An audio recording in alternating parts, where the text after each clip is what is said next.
of our life, we are chasing after something. We could be chasing after acceptance or success. It could be a dream, a job. It could even be someone we love.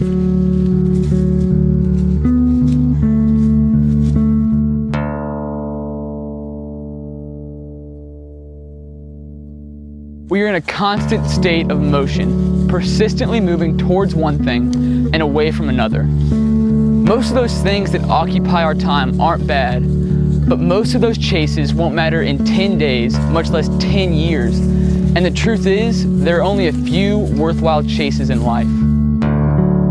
Some important chases are the ones after fulfilling careers, loving marriages, and the search for your true identity. But out of all those things we run after in life, only one will matter in the end: the ultimate chase. This chase is the pursuit of one soul after another. It's really so much more than just a simple following. It's a yearning placed deep within us. It's more expansive than words can describe, and more intimate than I know how to explain. If you've ever loved someone, you know how significant this chase is. It's an intense desire to know someone else's soul.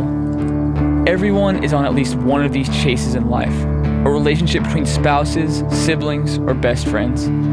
But above all these pursuits, there is one that is even more meaningful: the divine pursuit.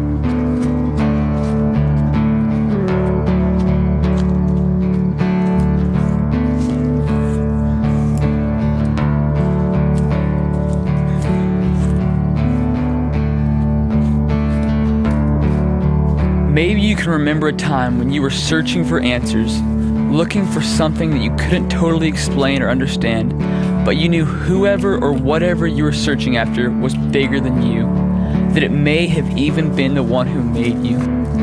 Inside each of us is a deep desire to know our Creator, to understand Him as more than just a name. It doesn't matter who you are, there was a point in time when you yearned to know who God was.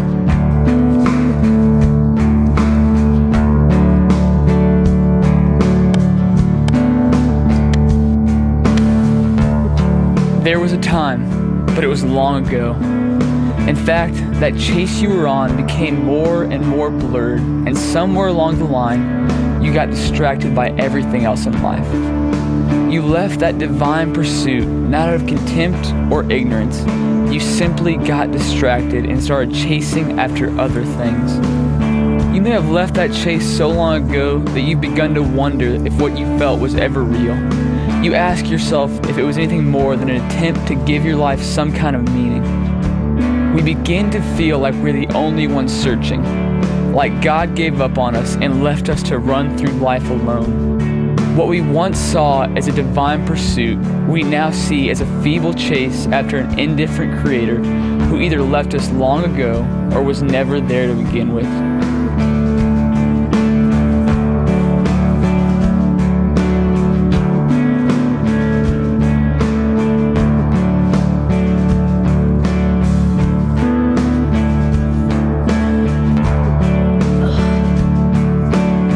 In my own life, I've begun to feel this way so often.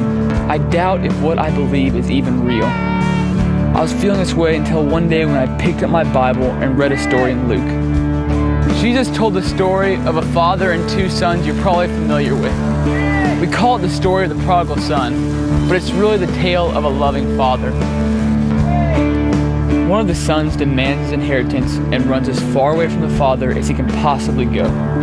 Jesus' audience knew exactly what he meant by this, because in Middle Eastern culture, when a son asked for his inheritance while his father was still alive, he was essentially saying, "I wish you were dead, and I'm going to live my life as if you were." As the story goes, the son runs off, determined to chase after everything he wants, but it doesn't take long before his life starts spinning out of control. Defeated and broken, the son finally realizes how far away from home he's run. He decides that his only option is to return home, hoping that his father might allow him to work on his land as a hired hand.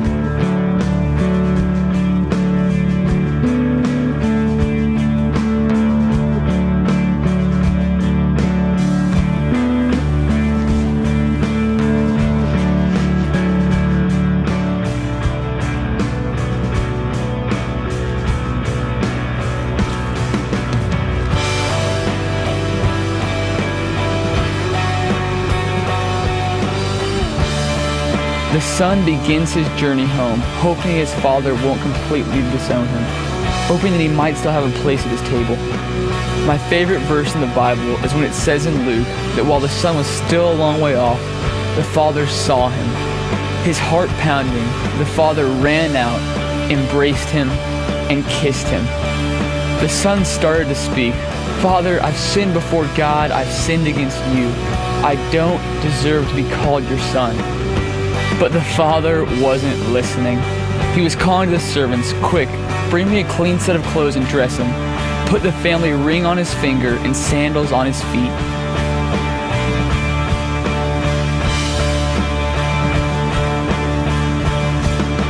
You see, your whole life has been a pursuit. You may have stopped chasing after God. You may even be running away from him. But God has never stopped chasing after you. Like a father yearns to know his child and chases after him when he is lost, so God pursues us our whole life. Even in this very moment, God is chasing after you, wanting to know you, to hold you. He's just waiting for you to stop running.